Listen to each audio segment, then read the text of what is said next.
বাবা কি হয়েছে বাবা? বাবা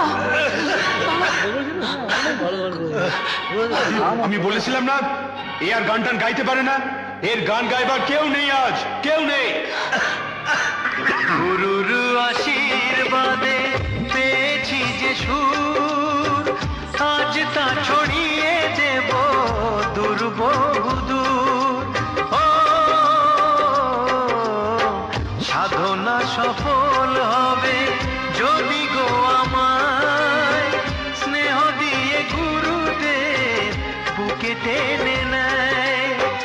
গুরুকে জানাই আমি শ্রদ্ধা প্রণাম।